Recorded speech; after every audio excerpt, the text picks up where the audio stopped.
아베 전 총리의 사망 소식이 전해지면서 일본 내부에서 추모 행렬이 이어지고 있는 가운데 아베 전 총리에 대한 경호가 제대로 이루어지지 않았다는 비판의 목소리가 높아지기 시작했습니다. 어째서 스페셜 폴리스가 아베 신조 전 총리의 피격을 막지 못한 것인지 의문이 든다는 것인데요. 비판 여론은 스페셜 폴리스의 대처 및 여러 가지 상황이 비정상적인 점이 많다는 것을 예시로 들었습니다. 스페셜 폴리스는 총리를 비롯한 일본 주요 인사를 경호하는 경시청의 조직입니다. 8일 11시 30분 아베 전 총리의 나라시 유세 연설 때 주변엔 나라시 경찰과 스페셜 폴리스가 함께 경호를 맡고 있었는데요. 정확한 숫자는 공개되지 않았지만 피격 영상에서는 사복까지 포함하면 적지 않은 경호원이 아베 전 총리의 주변을 경호하고 있었습니다. 피격 영상에는 아베 전 총리의 오른쪽 뒤편에서 용의자인 야마가미 데스야가 접근했습니다. 보도에 서 있다가 차도로 들어온 후 성큼성큼 걸어왔고 7에서 8m 부근에서 조악한 총기를 꺼내 들고는 조준사격하듯 걸어서 앞으로 나오면서 두 발을 쐈습니다. 두 번째로 총을 쏜 지점은 4에서 6m에 매우 가까운 지점으로 추정하고 있습니다. 사제총인 탓에 첫 발과 함께 꽤 많은 하얀 연기와 폭발음이 났는데요. 총소리와는 다른 폭발음이었기 때문에 주변에선 깜짝 놀라면서도 폭죽이나 장난감으로 순간 착각했다고 알려졌습니다. 그의 사망 후에 나라열 리비과대학 측은 총상이 두 발이라고 밝혔습니다.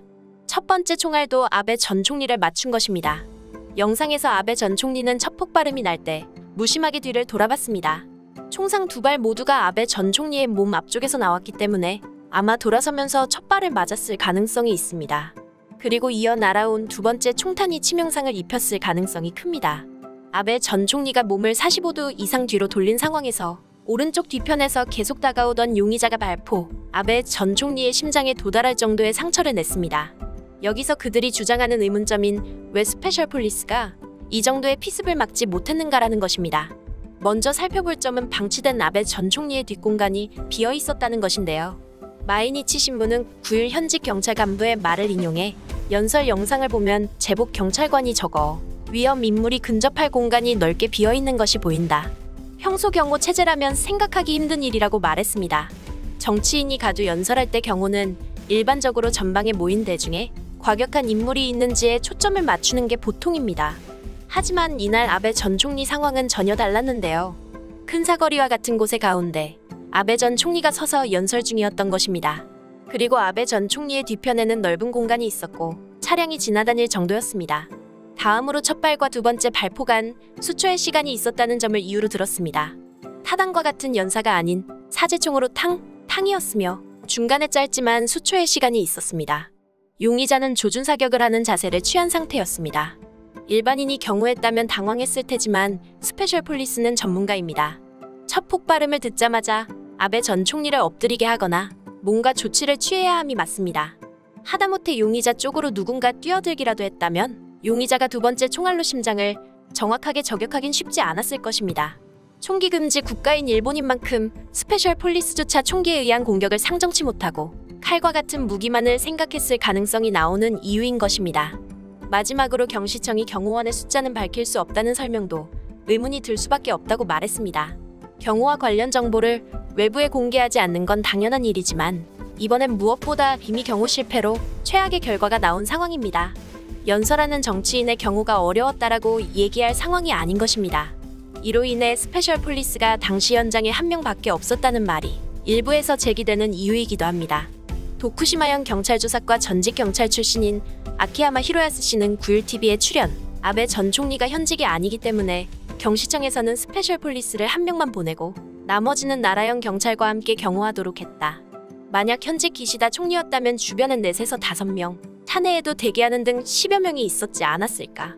인원 부족이었다는 느낌을 지울 수 없다고 발언했습니다. 현재 일본은 참의원 선거를 진행하고 있기 때문에 전국 각지에서 유력 정치인들이 가두 연설을 계속해야 합니다. 만에 하나 적정한 숫자의 스페셜 폴리스 배치가 이뤄지지 않았거나 나라형 경찰과 연계가 부족한 정황이 나온다면 일본 여론의 경찰 경호에 대한 비난은 극도로 거세질 것으로 보입니다. 이러한 의문점들을 더해져 일본 내부에선 스페셜 폴리스에 대한 비판이 끊이질 않고 있는데요. 니칸 스포츠는 9일 전 도쿄도지사이자 국제정치학자 마스조에 요이치 씨의 발언을 인용 보도했습니다. 마스조에 씨는 일본은 총기 보유 사회가 아니기 때문에 스페셜 폴리스도 총에 대한 대응보다는 말하자면 나이프 같은 무기에 대한 방어를 주로 한다며 하지만 먼 거리에서 총격했다면 모를까. 매우 가까운 거리라면 스페셜 폴리스가 방패가 돼서라도 주요 인물을 경호하라고 배웠을 것이며, 특히 이번엔 한 발제의 총탄 때 바로 대응해 범인을 억제하거나 적어도 저격을 빗나가게만 했어도 목숨은 건질 수 있었다고 말했습니다. 배우 이시하라 요시즈미 씨도 구율TV에 출연. 도쿄에서 동행한 스페셜 폴리스와 나라연의 경찰이 있는데도 360도 포메이션을 생각하지 않았고 후면을 보는 사람이 없었다며, 야마가미 테츠야 용의자가 보도에 있다가 차도에 나와 범행을 저질렀는데 그렇게 움직이면 눈이 갈 텐데도 한 명도 그걸 안 봤다면 포메이션이 잘못된 것이라고 생각한다고 발언했습니다. 한편 스페셜 폴리스에 대한 주장이 일본인 간에서도 서로 엇갈려 마찰을 일으키고 있는데요. 분명 그럴지도 모르지만 현장에 있던 게 아닌 이상 일반인은 알 수 없다. 동영상을 봤는데 첫 발부터 두 발째 사이에 제대로 스페셜 폴리스인 사람은 총리와 범인 사이에 들어가려고 달리고 있었고, 가방을 들어 방패가 되도록 지키려는 시도도 있었다. 주위 사람들은 허리를 당겨 숙이고 놀라고 있는 가운데 그들은 제대로 움직이고 있었다. 그저 직업만 가지고 행동을 취하지 않았을 수도 있었지만, 비교적 치안이 좋은 일본에서 실제로 그런 상황이 발생했을 때 그들은 진심으로 움직이고 있었다. 유감스러운 사건이기는 했지만 스페셜 폴리스에 대해 태클을 걸어가며 지켜야 했었다는 등의 비난을 보면 개인적으로 기분이 좋지 않다. 이번 경비의 포진도 지금까지의 평화로운 일본이 있어 자연스럽게 방심해 그렇게 돼버린 것일 테고, 이번 사건만을 꼬집어 그들을 공격하는 것은 잘못됐다고 본다. 첫 발을 속에 놔둔 것이 이상하다. 애초에 저 도로를 다가오는 시점부터 미리 움직여야 하는 게 맞지 않나?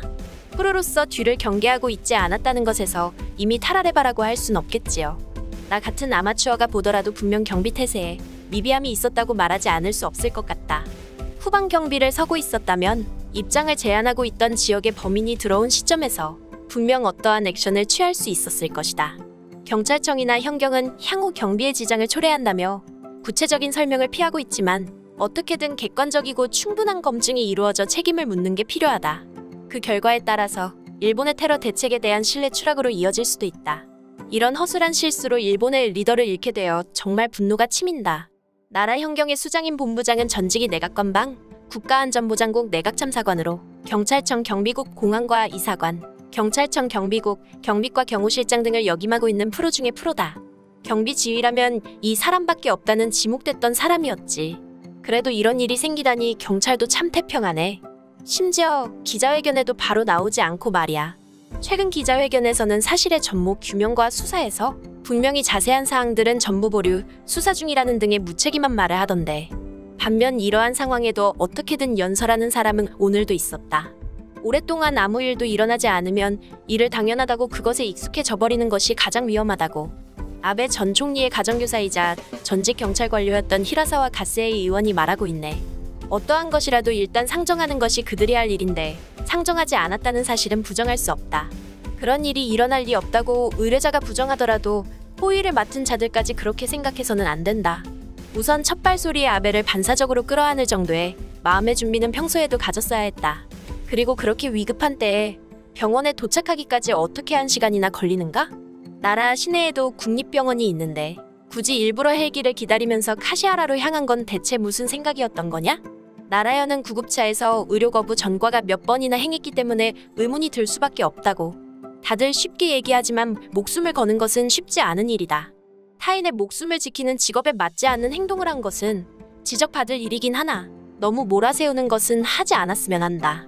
우리가 비판하지 않아도 그들 스스로 매우 부끄러워할 것이다. 지금까지 관련 소식을 접한 일본 네티즌들의 반응이었습니다. 확실히 일본 치안에 대한 일본 국민들의 신뢰가 깨진 모습을 확인할 수 있었습니다. 오늘 소식은 여기까지입니다. 내용이 도움이 되셨다면 구독과 좋아요, 알림 설정 부탁드리겠습니다. 세상의 소식을 전하는 월드리뷰는 계속해서 달려나가겠습니다. 시청해주셔서 감사합니다.